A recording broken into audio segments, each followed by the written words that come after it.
Bonsoir, heureux de vous retrouver à nouveau dans le cadre de cette émission Face à l'actu, vous le savez.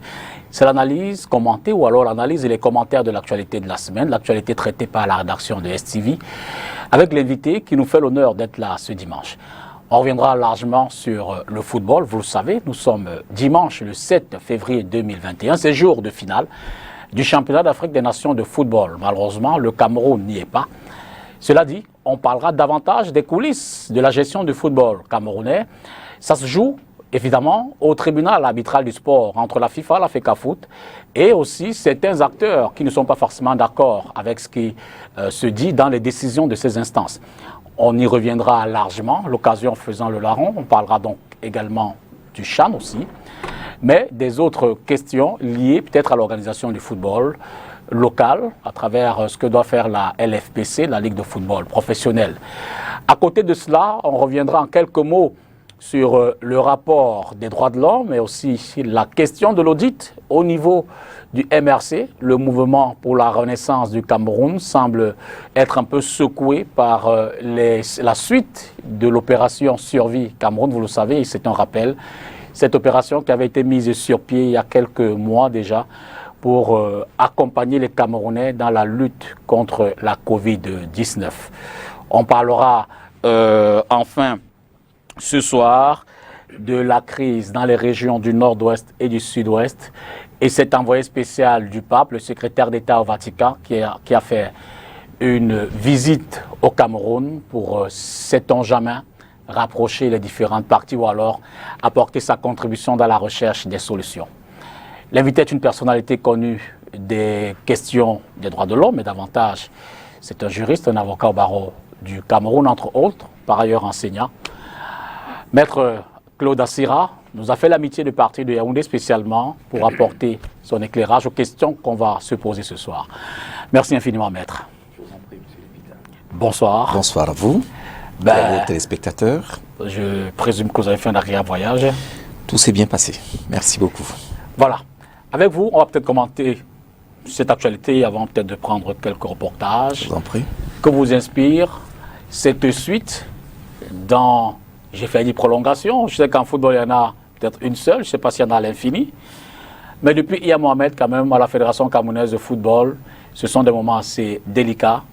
La FIFA, du moins le TAS, a demandé, a décidé de l'annulation des instances en place actuelle, c'était une décision du 15 janvier, mais a proposé à la FIFA éventuellement d'accorder une prolongation au bureau en place pour organiser les élections et refaire les textes, ce que beaucoup d'acteurs contestent.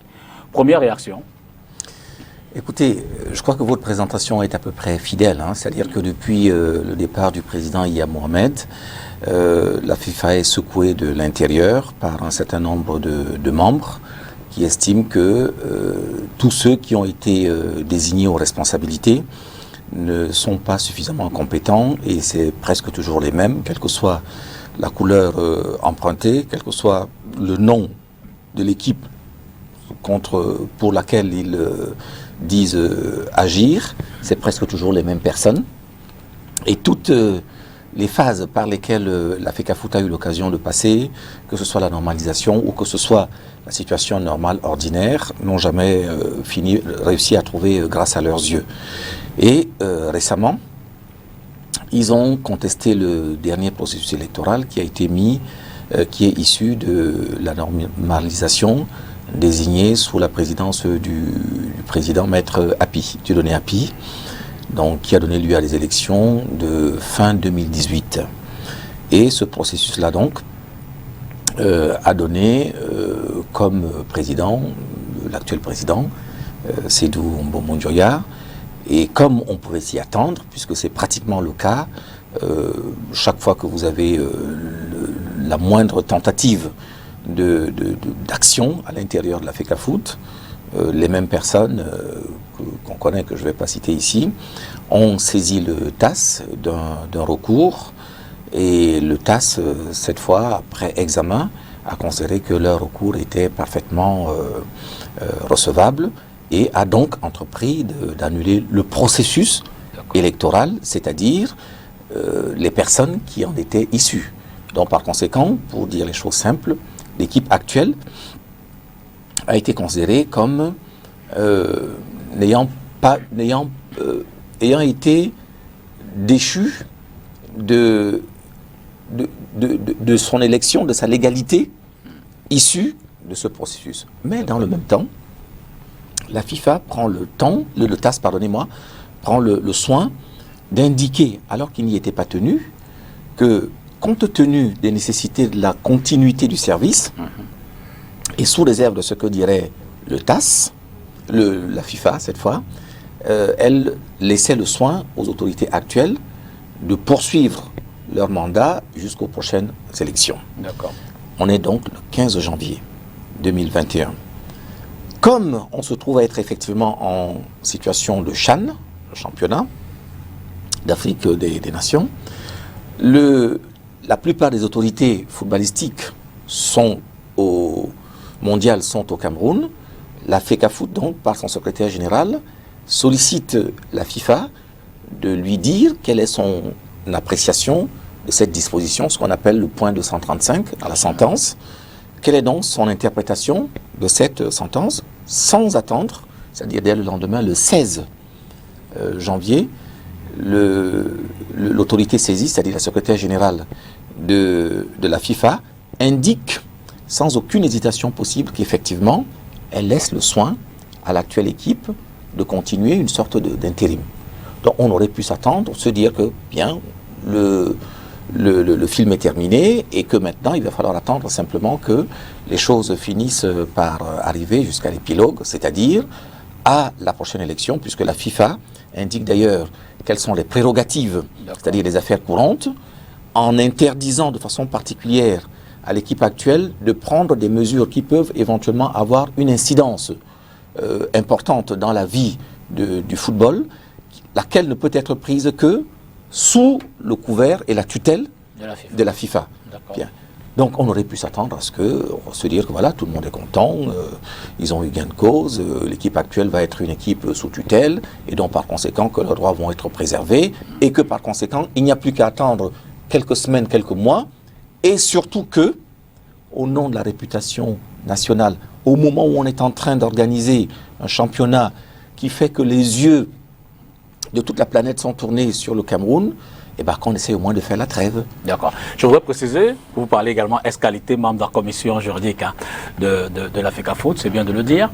Cela dit, est-ce que vous comprenez le courroux de ceux d'en face qui estiment que la FIFA est allée au-delà de ses prérogatives, qu'elle aurait pu, qu'elle aura dû peut-être mener une large concertation, surtout avec ceux qui se revendiquent de la légalité à l'issue de l'annulation du processus qui a été... Mais vous savez que personne ne peut se revendiquer... Il y a cette Assemblée générale de 2009. ...d'une quelconque légalité. Alors, vous savez dans quelle situation on se serait retrouvé? On se serait retrouvé avec une Assemblée générale de 2009 qui a été, elle également, désavouée, explicitement. On n'en parle pas assez parce que c'est plus facile de voir ceux qui sont aujourd'hui en place, mais on a dit expressément, puisqu'ils ont fait la demande dans leur requête, qu'ils voulaient avoir retrouvé en quelque sorte la légitimité, et ça a été indiqué qu'ils ne pouvaient en aucune façon être légitimes. Donc alors imaginez voir, si vous n'avez pas l'Assemblée générale de 2009, il reste celle de 2012, et puis ensuite éventuellement celle de 2018. Donc, en essayant de faire une sorte de jugement de Salomon, celle de 2009 étant désavouée, les textes de 2012 ont été remis au goût du jour, l'équipe de 2018 a été également désavouée, donc par conséquent, c'est un minimum. Je ne peux pas comprendre que ça ne se comprenne pas. D'accord. Voilà. Je suggère qu'on prenne peut-être le premier reportage. Ce sont nos équipes de Yaoundé, menées par Olivier Bouziqueux, qui ont essayé de résumer cette situation-là en quelques mots. Voici le communiqué qui actualise la polémique à la FECAFOOT. Il est signé le 28 janvier 2021 par le cabinet d'études de Maître Lebel et Lomo Manga, avocat au barreau du Cameroun. Dans le communiqué, 51 membres de l'Assemblée générale de la FECAFOOT de 2019 portent à la connaissance du public les principaux points inscrits dans le programme d'une Assemblée générale extraordinaire de la FECAFOOT convoquée du 2 au 4 février sans précision sur le lieu de sa tenue. L'on apprend ainsi qu'il envisage examiner la sentence arbitrale rendue publique par le TAS le 15 janvier et adopter des résolutions appropriées visant à sauvegarder les intérêts de l'Africafoot. Informé, l'actuel exécutif de l'Africafoot a réagi par l'entremise des membres de la commission des questions juridiques. Selon Maître Claude Assira et compagnie, dans un communiqué publié le 1er février, il s'agit d'une assemblée illégale. Le Conseil accuse ses auteurs de vouloir déstabiliser le football camerounais alors que le pays a la tête plongée dans le Chan. Contre toute attente, le gouvernement, quelques heures après, vole au secours de Seydou Mbombo Njoya et compagnie. Dans ce message fax daté du 2 février 2021, le ministre de l'administration territoriale instruit les gouverneurs des 10 régions d'interdire la tenue de l'Assemblée générale extraordinaire querellée sur l'ensemble du territoire national. Pour cause, elle serait contraire à la sentence du TAS selon Paul Atangandi. Sauf que, malgré la sortie du MINAT, un communiqué final d'une Assemblée générale extraordinaire de l'Africafoot est rendu public le 2 février par le cabinet de Maître Elomo. Le communiqué retire la compétence à Seydou Mbombo Njoya et son équipe. Il crée par la suite un comité exécutif provisoire ayant à sa tête le sénateur Albert Mbida et lui donne un délai de 3 mois pour gérer les affaires courantes et organiser de nouvelles élections à l'Africafoot. Aussi, une partie des locaux de la LFPC sera réquisitionnée ainsi que le personnel pour installer le comité à Printemps. En réponse, le département de la communication de l'Africafoot, dans cet autre communiqué du 3 février, rend compte de la suspension et l'interdiction de cette assemblée générale par le tribunal de première instance d'Ekounou Yaoundé. L'Africafoot appelle par ailleurs les acteurs du football camerounais à rester concentrés. Depuis la sentence du TAS du 15 janvier dernier, diversement interprétée par les acteurs sportifs, des communiqués se succèdent. Les humeurs se surchauffent, des clans se forment de part et d'autre avec pour objectif de débarquer définitivement l'équipe Seydou Mbombo Njoya de l'Africafoot. Maître Assira, si vous pouvez lire dans une boule de cristal, qu'est-ce qui fait véritablement courir tous ces acteurs? Je veux dire que tout le monde se prévaut de l'intérieur supérieur du foot, de ce que les footballeurs, les acteurs premiers, entraîneurs, arbitres et autres doivent profiter de ce que rapporte le foot, des enjeux sportifs sur le plan des compétitions, mais à la fin de la journée, tout le monde est toujours devant un tribunal. Qu'est-ce qui fait courir les acteurs du football? C'est affligeant, tout simplement. J'ai l'impression que l'intérêt des uns et des autres, les égos des uns et des autres sont prépondérants et dépassent largement l'intérêt collectif. Nous sommes aujourd'hui dans une situation dans laquelle je pense que nous aurions plutôt gagné à essayer de coaliser nos efforts pour essayer d'atteindre un but, un objectif particulier. Nous voyons nos jeunes qui sont en déperdition parce que sur un plan social, sur un plan économique, les choses ont du mal à repartir. Ça va d'ailleurs souvent de mal en pire. Nous avons le climat général qui est totalement empesté par cette fameuse Covid qui a assombri les perspectives. La seule chose sur laquelle on aurait pu au moins essayer de tabler relativement facilement, parce que nous l'avons tous en nous, dans le sang, c'était le football. Et je suis vraiment ahuri de voir que ces personnes-là n'ont pas la possibilité, à un moment donné, de s'arrêter, de se dire stop, on va essayer de se parler autrement. Ils préfèrent noyer des énergies importantes à courir les tribunaux pour finalement un résultat qui d'ailleurs est presque toujours démenti le jour d'après par une action nouvelle. Donc je ne peux pas savoir si ces personnes qui disent, vous savez, il y a parfois, je rigole toujours quand vous voyez un chasseur qui rentre de chasse, il a tué plein de bêtes, il vous dit que non, lui, c'est la chasse pour lui, c'est sa passion pour les animaux, il adore les animaux. On se dit toujours, on espère qu'il n'aime pas autant ses enfants. C'est à peu près comme ça que ces personnes-là aiment le football. Ils aiment le football, elles aiment le football en faisant tout chaque jour pour tuer le football sans jamais essayer de démontrer, alors qu'il suffirait de pratiquement pas grand-chose pour arriver à s'asseoir et trouver une solution commune. Quelle garantie peut-on avoir que désormais les délais accordés au bureau actuel, j'ai failli dire bureau intérimaire, si on peut l'appeler ainsi. C'est un intérim. Voilà. Quelle garantie peut-on avoir que les choses vont définitivement se mettre en place au point de véritablement jouer le football et non plus se retrouver systématiquement dans les tribunaux pour des questions administratives et électorales? Alors, là, de ce point de vue, votre question remet un peu en cause la précédente question ou ma précédente réponse. Chaque fois que vous allez avoir un processus, qu'il soit un processus électoral au plan politique, au plan associatif ou autre, vous allez toujours forcément avoir des heureux et des mécontents. Je veux dire, il est normal que celui qui n'a pas gagné ne soit pas heureux. Ça peut se comprendre. Tout comme les ambitions sont tout à fait normales, elles sont légitimes. Le seul problème, c'est que, est-ce qu'à un moment donné, on ne peut pas, même si on sait que on n'est pas forcément au mieux, dans un intérêt qui dépasse largement votre intérêt personnel, laisser simplement un peu de temps. Parce que l'équipe actuelle, je vous assure que dès le lendemain de leur élection, ont été confrontés à l'opposition de ceux qui ont perdu ou de ceux qui les soutenaient, et évidemment à l'ensemble des procédures auxquelles ils ont dû faire face jusqu'à présent. Ce que je voudrais vous dire par là, c'est qu'à aucun moment, on leur a simplement donné l'occasion, on ne leur a pas accordé le bénéfice de la bonne foi qu'on devrait normalement accorder aux nouveaux.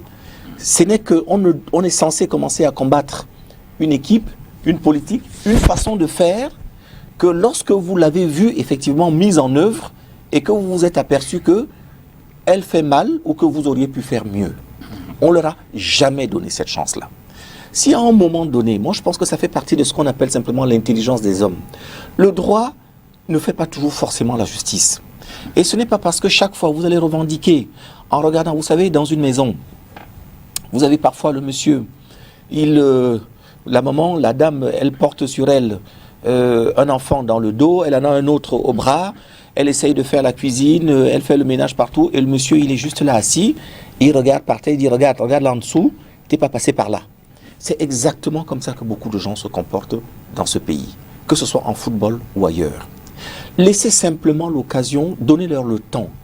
Pensez-vous vraiment que Momo Ndiaye, quand vous leur demandez qu'est-ce que vous leur reprochez aujourd'hui à Momo Ndiaye, ils vous diront simplement des choses qui n'ont strictement rien à voir avec sa fonction de président de la fédération. Parce qu'il vient de on ne sait pas où, parce qu'on vous dira que c'est quelqu'un qui a été parachuté, voilà. Autant de choses. Mais est-ce que comme président de la fédération, il a eu à prendre des options qui vous paraissent être en contradiction avec des objectifs que la FECAFOOT doit pouvoir avoir? Dès lors, la question qui s'impose, c'est de comprendre désormais, puisqu'on a fait table rase, quel est le point de départ? Je veux dire, on s'inspire de quoi? Des textes de 2012? C'est 2012. 2012, si vous regardez la sentence, la sentence ne dit pas autre chose. D'accord. Nous, on pensait, moi je suis l'avocat qui a mené la procédure, je pensais que même si sur certains points, il y avait des éléments de discussion, il ne me paraissait pas suffisamment important pour casser tout l'édifice. Le TAS en a décidé autrement, dont acte, quand on est un légaliste. Sauf que si on veut faire application de la sentence du TAS, alors il faut faire application de toute la sentence, Absolument. pas seulement celle qui vous convient. Absolument. Or, la sentence dit, je ne reconnais pas 2009, j'annule 2018, en revanche, j'adoube 2012. Donc, par conséquent, elle donne instruction d'avoir à reprendre le processus électoral sur la base des textes qui ont été adoptés en 2012. Donc, aujourd'hui, s'il y avait un point de départ, ce serait les textes de 2012. Vous qui semblez dans les cuisines, puisque je dis, vous êtes... Alors, déjà, on vous a donné 3 mois. Y a-t-il déjà une date précise dans ce délai de 3 mois, date à laquelle vous pensez... Qui a donné 3 mois? Je veux dire, ah non, on a dit un délai bref. Voilà, donc ça m'enlève d'ailleurs un caillou dans la chaussure. Voilà. Ça me permet de mieux poser la question. Avez-vous une date? Pensez-vous déjà à une date au niveau de la FECAFOOT à laquelle vous envisagerez déclencher le processus? Combien de temps ce processus pourra-t-il vous prendre, puisqu'il s'agit des élections de la base au sommaire?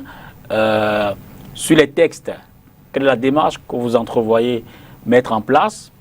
Vous vous inspirez de 2012, vous dites, ce sera fait table rase, ce sera prendre quelques points. En gros, quel est le travail qu'il y a à mettre en œuvre maintenant? Je vais nous mettre à l'aise tous les deux. D'accord. Parce que je ne suis pas davantage dans les instances de décision de la FECAFOOT. La cellule à laquelle j'appartiens, qui est la commission des affaires juridiques, se contente quand elle est sollicitée sur un point juridique ou un point qui peut éventuellement avoir des incidences juridiques, de l'examiner et de donner un avis, qui est d'ailleurs en général qui n'est pas un avis conforme, c'est un avis de simple consultation, qui laisse la possibilité aux dirigeants, à l'équipe dirigeante, d'apprécier si elle va le suivre ou pas. Donc, les décisions sont prises dans d'autres instances que au sein. Donc, de ce point de vue, vous et moi, nous sommes pratiquement sur un pied d'égalité et on ne peut que spéculer. Et je pense que spéculant, on doit quand même avoir dans l'idée que il y a cette échéance du Chan, au cours de laquelle c'est la veille du début du Chan que la décision est rendue. Donc, il ne pouvait rien se passer de particulier pendant le Chan. On est d'accord. Il va forcément y avoir une autre échéance, puisque dans quelques mois, il va y avoir cette fois la CAN, dont on est encore à ce jour attributaire. Absolument. Bien. Est-ce que ce sera un peu avant ou un peu après? Je suis presque certain que dans le travail qui va se dérouler, les échanges que l'équipe actuelle va avoir nécessairement avec la FIFA au quotidien, les choses vont certainement s'organiser en interne et les plus brefs délais. Quand je lis, moi, la lettre de la FIFA, que vous avez certainement également lu, je n'ai pas l'impression qu'on va leur laisser une éternité. Je suis presque certain que s'il y avait un délai, c'est une interprétation, je vous ai dit tout à l'heure, si vous écoutez ce que je vous ai dit au départ dans mon prologue, c'est une interprétation personnelle. Je n'ai pas le sentiment que ce délai pouvait dépasser 12 ou 15 mois, mais c'est une impression personnelle. Cela dit, il y a le Chan, on passe du coq à l'âne, le Cameroun fait mal de classement. Pour vous, cette compétition est-elle une réussite? Sur quel plan? Un échec? Sur quel plan? Que retenir du Chan 2020? Alors là, je vais à nouveau porter ma casquette de simple citoyen amoureux du football. Je fais partie de ceux des Camerounais qui ont estimé que nous traversions des moments trop compliqués sur un plan financier, puis par la suite, après, sur un plan de la situation sanitaire, pour que nous soyons contraints, on se sente obligés d'organiser cette compétition. Il n'en demeure pas moins que d'autres personnes avaient une opinion qui était différente. D'ailleurs, mon opinion à l'époque, on ne la mettait pas sous... On ne me la prêtait pas comme étant un citoyen, mais on pensait que c'était l'expression d'un, comme on dit au Cameroun, d'un opposant. Une personne qui est toujours contre tous ceux qui se évidemment que vous êtes proche tout à fait de l'opposition. C'est ce que certains pensent. Mais aujourd'hui, force est de reconnaître, quand on voit comment les choses se font, moi j'ai été le premier époustouflé de voir comment nos stades sont d'abord beaux. Je pense que si on vous montrait simplement un match de football qui se déroule dans un stade sans vous dire où il est, vous pourriez parfaitement penser que c'est l'Arena ou n'importe quel autre stade d'un pays d'Europe occidentale, ou alors un pays d'Amérique latine. Donc, nos stades sont véritablement beaux. Et j'ai plutôt l'impression qu'au niveau de l'organisation d'ensemble, autant quand je l'ai dit autrefois, parce que j'essaye toujours d'être aussi ouvert et aussi honnête et loyal que possible dans mon appréciation et dans l'expression de mon jugement, j'ai indiqué dans un post sur ma page Facebook que je considérais que l'organisation était bonne. Ceux qui ne pensent pas toujours pareil m'ont dit non, c'était trop tôt pour pouvoir le dire. Aujourd'hui, on est pratiquement le jour de la fin, où les lampions vont s'éteindre, et je pense que tout le monde devrait pouvoir constater qu'il n'y a pas eu d'incident particulier portant atteinte au déroulement du Chan. Il y a eu évidemment, comme ça arrive chaque fois que vous avez le rassemblement de 2 ou 3 personnes, même vous, on se retrouverait dans une organisation de quelque chose à un autre niveau simple, il y aurait toujours un petit quoi quelque part. Donc c'est inévitable. Là, vous avez des moyens, vous avez des personnes, vous avez une interconnectivité de beaucoup de choses qui font que, forcément, le risque d'une anomalie, d'une erreur est toujours possible. L'essentiel, c'est que ça reste dans la limite de ce qui peut être humainement raisonnable. J'ai comme le sentiment que les petits incidents qui ont pu être observés de ci, de là, comme la question des tests Covid contre le Congo en quart de finale. Tout à fait, etc. Il y a également ce petit oiseau qui a été retrouvé sur l'aire de jeu.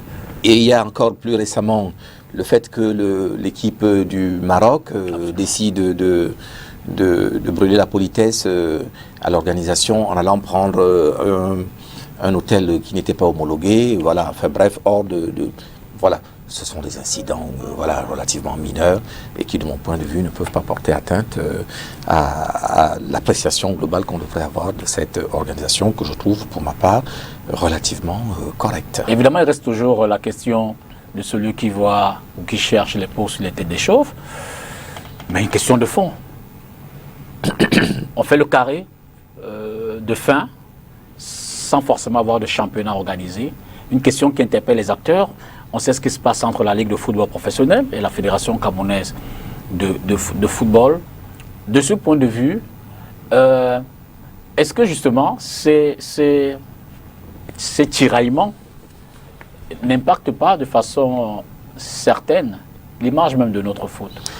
Et dès lors, est-ce qu'au finish, la FIFA ou alors le TAS n'aurait pas beau jeu de disqualifier tout ce monde et de reprendre tout à zéro? Poser la question, en tout cas la première question comme vous le faites, c'est déjà un peu y répondre. C'est évident que ça offre une très mauvaise image. Ce n'est pas forcément l'image la plus enviable de notre sport, que ces bisbilles entre les différentes institutions qui sont à l'organisation, au centre de l'organisation de la gestion du football au Cameroun. Maintenant, je crois qu'il ne faut pas non plus être tombé dans l'autoflagellation. Comme je vous l'ai indiqué tout à l'heure, on sait très bien que ces instances sont souvent extrêmement sévères et extrêmement regardantes. Elles ont eu l'occasion à plusieurs reprises d'être saisies par les uns et les autres. Si leur décision avait été d'aller dans le sens de votre préconisation, je pense qu'elles ont eu 1000 fois, parce qu'entre les deux, il y a eu déjà, je crois, à ma seule connaissance, il y a même des décisions parfois dont je n'ai pas forcément connaissance, mais j'ai au moins connaissance, dans l'intervalle, en tout cas depuis la dernière élection 2018, il y a eu déjà à peu près 5 ou 6 décisions qui sont intervenues. Et aucune n'est allée jusqu'à porter atteinte à la dissolution des instances actuelles. Donc, ne soyons pas plus royalistes que le roi, ne tombons pas non plus dans l'autoflagellation. J'ai comme l'impression, j'ai observé, peut-être que la décision la dernière décision du TAS, elle-même va déjà commencer à être le premier jour du jour d'après. D'accord. Oui, le jour d'après. On va partir d'éléments nouveaux. J'ai observé, en lisant fortuitement dans les réseaux sociaux et la presse hier, que la présidence de la République s'était déjà également emparée de l'affaire, ce que je n'avais pas vu jusqu'à présent, a donné injonction à la fédération, avec un certain nombre plutôt au ministère des Sports, avec un certain nombre de préconisations en ce qui concerne l'orientation des stades, des moyens et autres. Il faut organiser un championnat. Donc peut-être que c'était finalement le coup de semonce dont on avait besoin pour pouvoir repartir d'un jour nouveau. Maintenant, il faut vraiment espérer que les acteurs vont prendre eux aussi la mesure de la chose et se sentir véritablement responsables et investis d'une mission. On n'est pas là pour soi, on n'est que des passagers, quelle que soit la fonction qu'on occupe ponctuellement. À un moment donné, il faut regarder au-delà, devant soi, et puis se dire que au-delà, après soi, il va y avoir un avenir, voilà, un héritage. Parce que ceux qui se revendiquent, puisqu'on en reparle, de l'Assemblée générale de 2009 ont à nouveau saisi la FIFA dans un courrier tout récent, je crois qu'il date de vendredi, pour remettre en cause notamment le point 235 de ces textes, de cette sentence. Donc, du coup, une nouvelle voie est ouverte pour le... La seule possibilité qu'ils ont quand le TAS a rendu une décision, c'est de saisir les juridictions fédérales suisses. D'accord.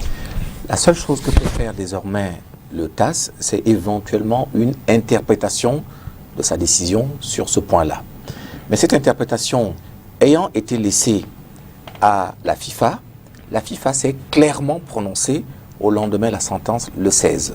Donc si la FIFA était interpellée, j'ai du mal à voir comment la FIFA pourrait dire autre chose que ce qu'elle a dit la veille. Donc, encore une fois, tout comme la procédure à laquelle vous faisiez référence, ce sont des choses qui malheureusement perdent beaucoup d'énergie, beaucoup de temps, apportent la confusion et malheureusement ne servent pas le football. Parce que je pense qu'aujourd'hui, quand on n'est pas impatient, quand on est un peu cohérent, quand on dit aimer, c'est pour ça que je vous prenais tout à l'heure l'image du chasseur qui revient avec des bêtes tuées et qui prétend qu'il aime les bêtes.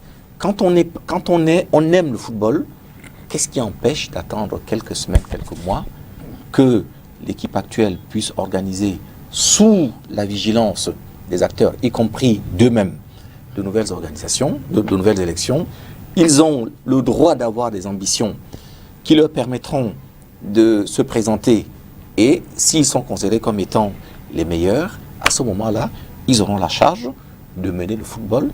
Mais aujourd'hui, quelle peut être l'utilité qu'il y aurait encore à venir ajouter du désordre au désordre?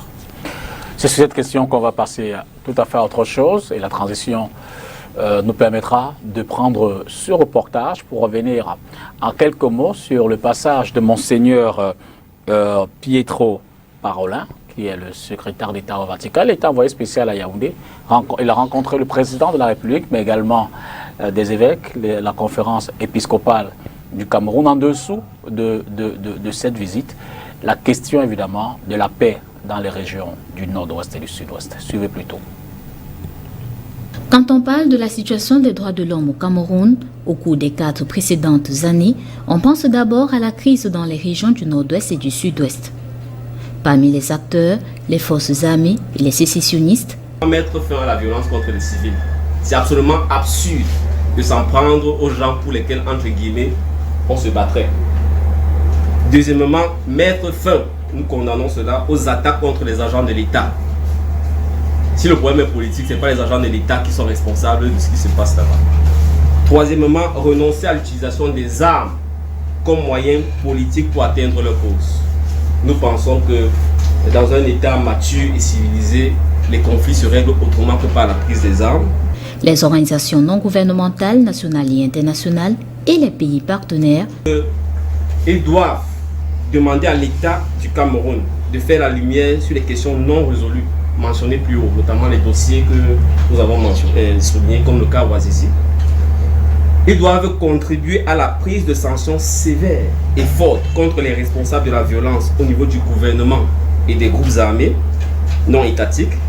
Ils doivent soutenir les efforts de la société civile et des victimes de la violence pour obtenir justice et réparation. Une autre partie prenante qui ignore pourtant son rôle et ses forces, les citoyens. Informez-vous sur la situation réelle des droits humains au Cameroun.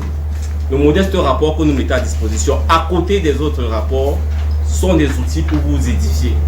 Parce que nous disons ceci, dans un contexte de crise comme celui du Cameroun, l'ignorance de la gravité des violations des droits humains est un encouragement de ceux qui les commettent. Loin de cette crise, la situation des droits de l'homme au Cameroun au cours de l'année 2020 et du début de 2021 n'est pas très reluisante. On est vraiment dans du tout répressif. Regardez le dernier événement en date qui concerne un chef traditionnel bien connu dans notre pays, qui mérite quand même du respect au regard même de son âge. Et vous avez vu qu'un préfet est capable de menacer, n'est-ce pas, un porteur de pouvoir traditionnel. Le point et les recommandations sont données ce 3 février 2021 à Douala au cours d'une conférence de presse. Un échange avec les professionnels des médias organisé par la plateforme Stand Up for Cameroun. La visite de Monseigneur Pietro, évoquant la question des droits de l'homme, il n'y a pas que Stand Up for Cameroun, donc cette structure qui réunit la société civile, les politiques et autres. Il n'y a pas que qui ont fait un rapport sur les droits de l'homme. Le MRC également, le mouvement pour la renaissance du Cameroun, à travers un rapport dressé par Maître Sikati, a fait un travail similaire. Évidemment, HWR y est passé également. La situation des droits de l'homme au Cameroun est-elle dramatique, catastrophique, inespérée? Je veux dire, mais c'est un peu le champ lexical quand on entend les acteurs. Impossible. Je veux dire... Non, la situation, vous savez, c'est un problème. On peut toujours en rigoler lorsqu'on n'est pas directement concerné. Moi, je dis souvent à la plupart des interlocuteurs que je rencontre sur les plateaux de télévision ou autres, Je leur prends l'image toute simple de ces hommes politiques qui sont aujourd'hui en prison, qui, du temps où ils étaient en haut de l'affiche, niaient le fait qu'il puisse y avoir des difficultés particulières pour les choses simples, c'est-à-dire avoir le droit de recevoir des visites de sa famille, le droit à un avocat, le droit à une défense, le droit tout simplement à la présomption d'innocence. C'est-à-dire que tant qu'on n'a pas apporté la preuve que ce qu'on vous reproche est réel, vous ne pouvez pas subir avec autant de violence et de brutalité les conséquences de la machine répressive. On a vu ici, et là ce n'est pas simplement que des ONG, on a vu ici comment des personnes dont certaines sont connues pour ne pas être forcément des hargneux militaires ou combattants armés, qu'on a interpellés à Douala à l'occasion des dernières manifestations, les marches blanches organisées par un parti politique, qu'on a ramené comme du bétail à Yaoundé, dans des conditions inhumaines qui choquent la morale élémentaire. On a vu comment des militaires, sur des fronts de guerre, s'en sont pris avec les armes que la République leur a données pour défendre le peuple, tirer sur des personnes qui étaient parfois désarmées, dont des femmes et des enfants qui ne menaçaient, dans le dos, qui ne menaçaient en rien leur intégrité physique. Alors, vous savez, on peut toujours rigoler et se dire, bah oui, nous on arrive à dormir, on se lève le matin, on voit nos enfants, bien. C'est peut-être le lendemain, le jour où ça va vous arriver à vous ou à un de vos proches, que vous allez commencer à regretter de ne vous en être pas préoccupé un peu plus tôt et de n'avoir donc pas. Ce qu'il vous dit ici, il a parfaitement raison. Je suis convaincu que le silence que nous gardons tous est aussi un silence complice, c'est un silence de connivence. Parce que ce qui arrive aux autres est à tout moment en mesure de nous arriver à nous aussi. Et ce n'est pas parce que chaque jour, nos vies nous permettent de renouveler les actes que nous souhaitons, que nous avons voulu, que chaque jour, nous avons la possibilité de le faire ou la chance de pouvoir le faire, que nous devons nier ce qui constitue une menace, parce que les autres qui sont dans cette situation ont aussi été parfois dans la nôtre chaque jour. Donc je pense qu'il faut s'en préoccuper.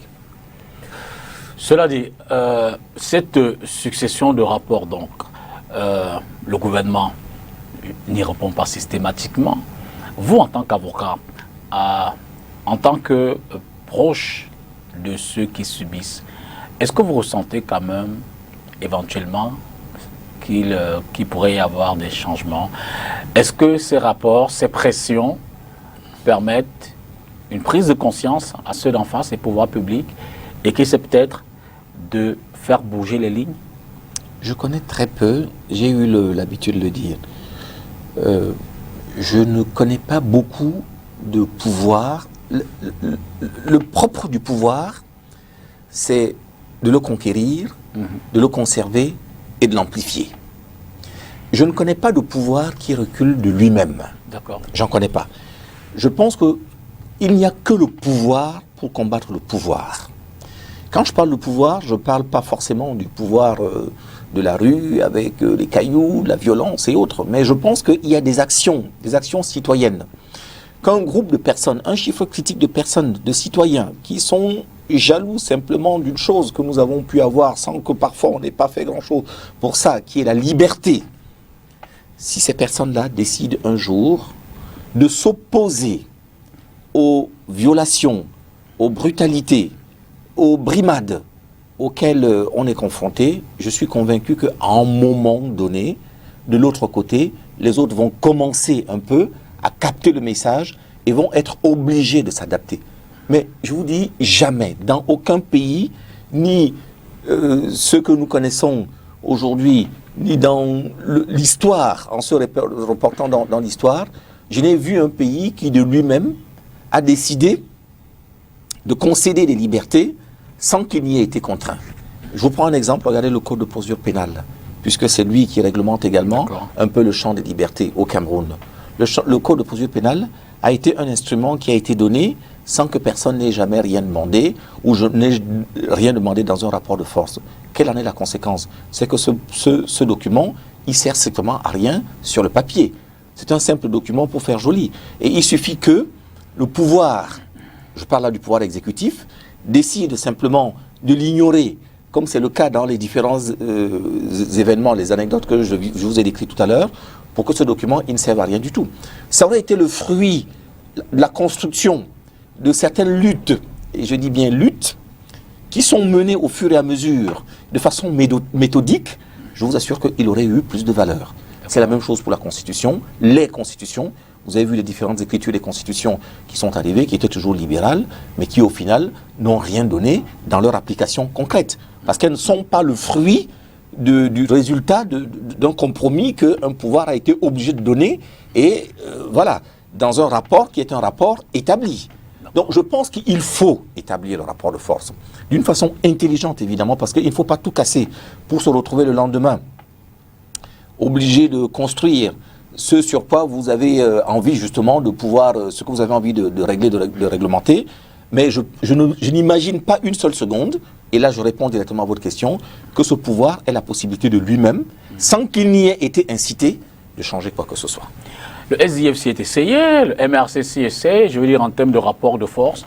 Quelle ingénierie devons encore... Peut-être faudrait-il donc que ce ne soit pas le SDF, le MRC, il faudrait peut-être un jour qu'il puisse y avoir le SDF, le MRC, etc., plus la population civile camerounaise, tout simplement.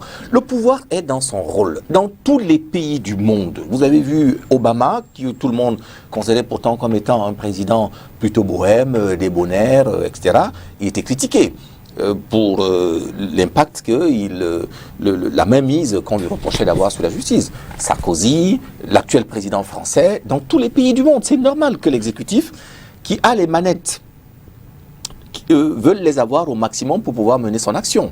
Mais encore une fois, et c'est pas de moi, il n'y a que le pouvoir qui arrête le pouvoir.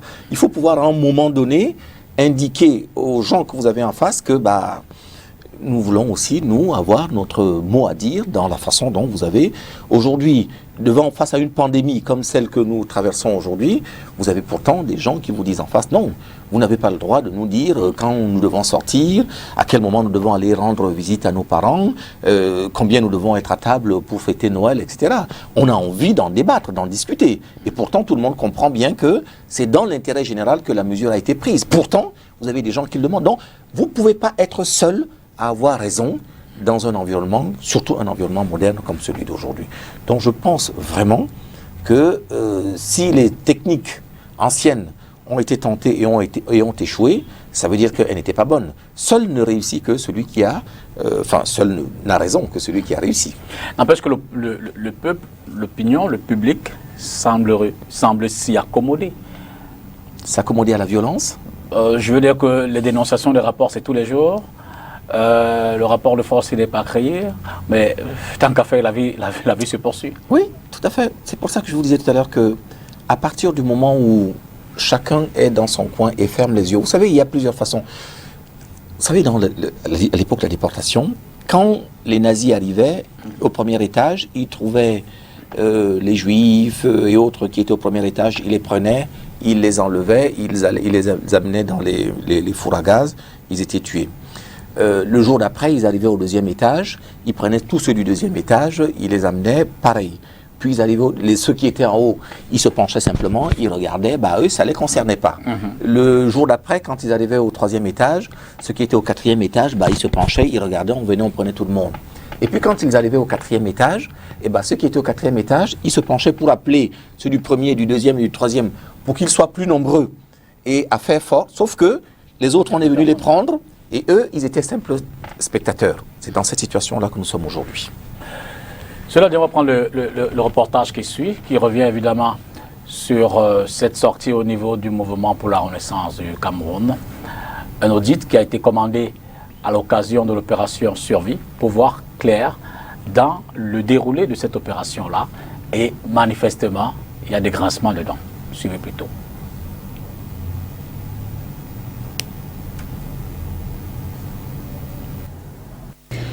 Maurice Kamto se réserve le droit d'initier en temps utile des procédures judiciaires appropriées en vue de défendre les intérêts qui auraient été mis en cause dans le cadre de l'opération Survie Cameroun Survival Initiative, qu'il s'agisse de malversation alléguée ou d'une autre infraction tendant à compromettre l'intégrité de cette opération. Pour la première fois depuis le début de la polémique autour des fonds collectés par l'initiative lancée par lui, le président du MRC s'est exprimé ce 3 février 2021. Dans une sortie intitulée « Message sur la nécessaire clarification et clôture de SCSI », le professeur Kamto, pas satisfait du premier audit mené par le cabinet ACDB Consulting, sur commande de Christian Pendaïkoka, annonce un nouvel audit qui sera mené cette fois par Enseignant, cabinet recruté par ses propres soins. Je constate qu'au lieu des clarifications attendues de l'audit commandité par SCSI, la situation actuelle est plutôt source d'une confusion malsaine. Une telle situation ne saurait perdurer. Il me revient par conséquent, en tant qu'initiateur de l'initiative SCSI, d'y mettre un terme. Un état des lieux de l'opération SCSI s'impose afin d'apporter de manière définitive toute la lumière sur la situation. Dans cette perspective, j'ai décidé, pour commencer, de donner un mandat au cabinet Ernst & Young, l'un des 4 plus grands cabinets d'audit et de conseil au monde, pour évaluer les systèmes d'information afin d'établir clairement les raisons de l'écart d'un montant d'environ 330 000 € observé entre les chiffres affichés par les plateformes de collecte en ligne et le montant cumulé des sommes encaissées par les opérateurs Stripe et PayPal et reversées dans le compte bancaire de SCSI. Conscient de la responsabilité qui est la sienne en tant qu'initiateur du projet, le président du MRC n'entend ménager aucun effort pour que toute la lumière soit faite, les coupables éventuellement punis. Je vous rassure donc, quant à ma détermination à veiller à ce que toute la lumière, je dis bien toute la lumière, soit faite à tous les niveaux, sur tous les aspects de l'opération Survie Cameroun Survival Initiative. Aucune personne ou entité, je dis bien aucune, ne sera à l'abri des conséquences fâcheuses qui s'imposeraient. Notons que l'annonce de cet autre audit arrive au moment où les réseaux sociaux désignent déjà les coupables de ce qu'ils assimilent à un détournement massif, tout comme ils lisent une certaine brouille entre le coordonnateur du mouvement Agir et le président du MRC.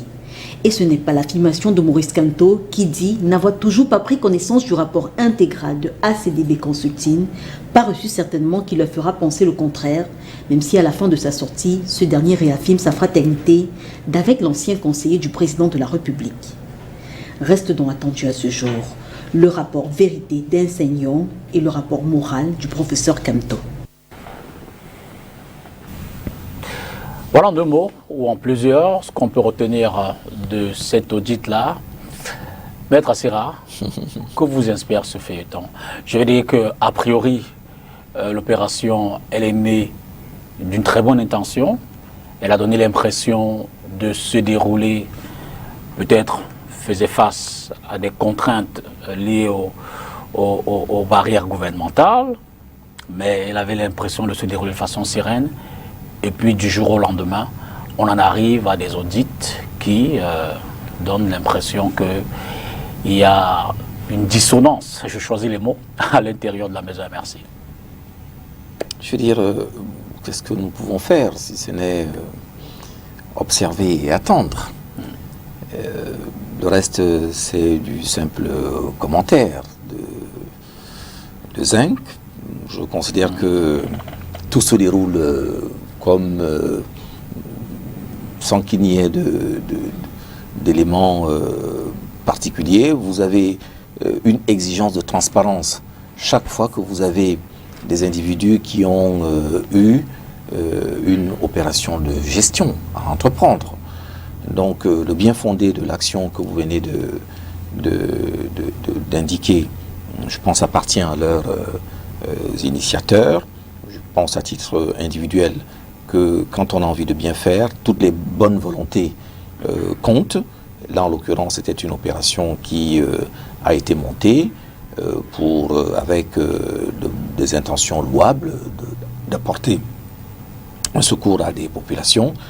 Et même si le gouvernement prétendait avoir les moyens de faire face à la pandémie, même si le gouvernement prétendait que c'était sa prérogative et son rôle prétorien que de pouvoir pourvoir à la santé, il n'en demeure pas moins qu'il a quand même fait appel à un certain nombre d'acteurs internationaux, la Chine et autres, pour lui venir en aide. Donc, si cette aide-là devait être générée de l'intérieur, qui pouvait s'en offusquer? Il n'en demeure pas moins que les initiateurs du projet sont soumis, comme tous ceux qui ont quelque chose à gérer. Moi, si je prends un budget à l'intérieur de ma faculté, il faut bien que je fasse un rapport pour indiquer comment je l'ai utilisé, pour que ça s'appelle la transparence, tout simplement. Donc, sur ce terrain-là aussi, les choses se déroulent comme elles devraient normalement être. Il se trouve simplement que ce premier rapport qui est communiqué, malheureusement, vous savez, on est rentré dans une grande période de suspicion, où on va toujours chercher. Vous savez, chez les Apple, on dit, quand on regarde de trop près le lait frais, on finit toujours par y trouver des poils noirs. Donc là, en l'occurrence, vous avez des gens qui vont regarder à 3-4 fois un rapport en se disant qu'il n'est pas correct. Bon, manifestement, ces personnes ont raison, puisque même le promoteur, M. Camteau, estime que le rapport n'apporte pas toutes les clarifications qu'il aurait fallu. Donc, par conséquent, qu'il demande un contre-rapport ne peut que contribuer à la grande idée de la clarté que j'appelais, et j'espère vraiment que tous ceux qui ont une fonction de responsabilité de gestion ou d'ordonnateur auront le même souci de transparence.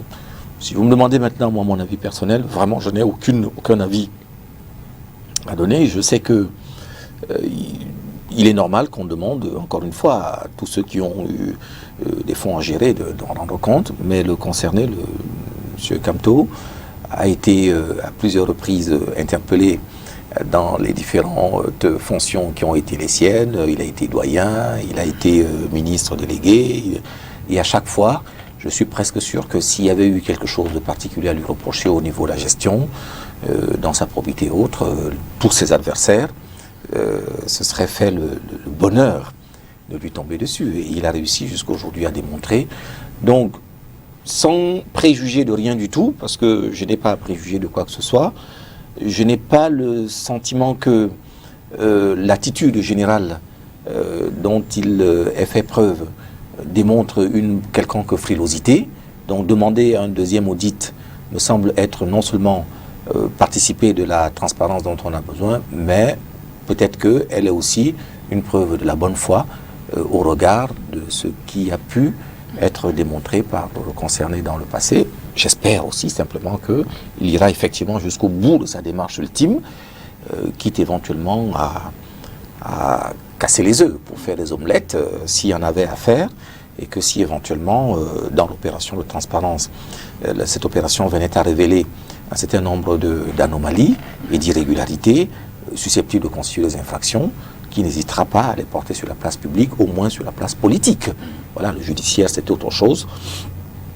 Ça dépend de celui qui considère être victime, mais là, au moins, en l'occurrence, dans un point de vue de transparence jusqu'au bout, morale, immanente, on aimerait savoir exactement ce qu'il en est jusqu'au bout. Justement, puisque ça a commencé. Justement, sur le point de casser les œufs, est-ce qu'on ne risque pas de se retrouver dans une période relativement, je ne vais pas dire trouble, moi peut-être plus fort que ce que je vais exprimer, mais une période de suspicion, de malentendu entre les acteurs premiers de cette opération-là, Maurice Camteau, Christian Pédé-Coca, et qui c'est peut-être tous ces volontaires qui ont, et même les contributeurs davantage, ceux qui ont apporté du leur à cette opération. Ça fait partie. Je sais que vous êtes responsable dans cette maison. Si vous donnez une mission à un de vos collaborateurs en lui demandant de réaliser une mission, vous attendrez de lui minimalement que ça lui plaise ou pas, qu'il soit content ou pas, même si c'était quelqu'un qui vous était proche, vous êtes en droit de lui demander de rendre compte, et lui, il est en devoir de vous rendre compte. Ça va forcément froisser celui à qui les comptes sont demandés, mais ça doit faire partie, encore une fois, de la transparence normale. Et si vous êtes des gens intelligents, je ne vois pas comment d'avoir à rendre compte devrait être quelque chose qui constitue un casus belli. Pour la dernière, sur cette question, vous, l'observateur averti, le proche de cette question que vous êtes, comment entrevoyez-vous cette sortie? Je veux dire, que nous réserve la suite, éventuellement? De quel... Les audits, la suite de cette actualité-là? Bien malin, qu'il faudrait que je prenne une boule de cristal. Bien malin, qui pourrait vous dire exactement comment les choses vont se passer. Vous êtes par ailleurs analyste futé. Oui, mais je vous ai dit également au départ qu'on est tous spectateurs. Vous savez, on peut faire toujours le malin et venir annoncer de façon tonitruante ou faire l'intéressant, voilà, ce qui va se passer, la pluie, l'apocalypse et autres. Je pense que la prudence et la sagesse élémentaire guident simplement d'attendre, puisque quand vous regardez le jeu des acteurs, voilà, vous vous rendez compte que même ceux qui ont été au centre du dispositif n'ont pas entre leurs mains l'ensemble des éléments. La preuve, c'est qu'ils sont obligés de faire appel non pas à un audit, à 2 audits consécutifs pour leur permettre d'avoir la vision des choses. Comment voulez-vous que nous, qui sommes éloignés, la seule chose que nous puissions faire, à défaut d'attendre, c'est uniquement spéculer. Et je ne suis pas certain qu'en spéculant sur un plateau de télévision, on ait vraiment fondamentalement fait avancer la science économique. Et on ressort par là, je l'ai dit tout à l'heure, l'envoyé spécial du pape était au Cameroun, Monseigneur Pietro Parolin, après avoir été reçu au Palais de l'Unité, il s'est rendu dans les régions, du moins dans la région du Nord-Ouest, où avec la conférence épiscopale, ils ont tenu un ensemble d'activités religieuses. Je veux dire, quels peuvent être les enjeux d'une telle visite, sachant le rôle que l'Église catholique, depuis le départ, joue dans cette crise, mais en ayant également vu que cette Église, même sur cette question, n'est pas forcément unanime. On a entendu à l'époque parler de l'Église catholique du Nord-Ouest, qui n'épousait pas forcément la vision par exemple, l'Église catholique du Centre, et ainsi de suite. Est-ce que cette sortie aujourd'hui peut apporter davantage dans la recherche des solutions de paix? Je pense qu'elle peut. Et ce n'est pas seulement l'espoir d'un Camerounais qui est dans l'espérance, comme on dit dans l'Église catholique, ce n'est pas seulement l'espoir d'un catholique. Moi, je pars de l'idée d'abord que ce genre de déplacement est toujours le fruit, le résultat d'un processus. D'accord. Nous voyons apparaître simplement l'aboutissement de quelque chose qui a forcément commencé auparavant. Je vous signale en passant que le Vatican, comme beaucoup d'autres États occidentaux, sont largement impactés et donc forcément prudents en raison simplement de la crise sanitaire que nous connaissons actuellement. Donc, que un responsable qui n'y était pas tenu, qui aurait pu continuer à attendre, à différer, sans que personne ne s'en émeuve au demeurant, puisque la situation dans le nord ou le sud-ouest n'est pas pire aujourd'hui qu'elle était hier. Mais qu'il fasse ce déplacement à ce moment-ci veut dire forcément qu'il y a eu un certain nombre de contacts qui ont été menés auparavant et qu'il vient juste consacrer l'ensemble des efforts qui ont été mis en œuvre auparavant. Donc ce n'est pas sa seule visite qui, de mon point de vue, n'a qu'un caractère symbolique, qui vient juste donner une alerte et indiquer l'importance que le Vatican, comme pays, comme institution catholique, peut avoir pour la paix dans le monde. Je vous le dis parce que nous l'avons reçu après à l'Université catholique, je crois, oui, où il est venu nous expliquer un peu plus en profondeur sa vision. Donc, il la plaçait d'une façon globale dans une mission de paix globale. Or, là, le cas particulier du Cameroun leur paraissait suffisamment important pour pouvoir nécessiter cet effort particulier et la région, la situation considérait-il injuste que le Cameroun connaît à l'intérieur de son pays, notamment dans sa partie occidentale, nécessitait ce déplacement. Mais maintenant, regardant les choses en coulisses, sans être forcément un expert en diplomatie, je pense que ça devrait être des efforts qui, au bout de ce processus, vont certainement donner très bientôt des gages aux différents acteurs sur le terrain. D'accord. Ça relève davantage, de mon point de vue, plus de la diplomatie que de l'Église. Maître Claude Assirard, je vous remercie. C'est moi qui vous remercie de votre amitié, de votre confiance constante. Merci de l'honneur que vous nous faites pour évidemment apporter votre éclairage à la lecture de l'actualité qu'on traite ici pour le bien de nos téléspectateurs. Notre émission s'achève. Merci, mesdames, messieurs, d'avoir suivi cette autre édition de Face à l'actu. Dimanche prochain, nous serons heureux de vous savoir à nouveau nombreux. Bonsoir et bon début de semaine.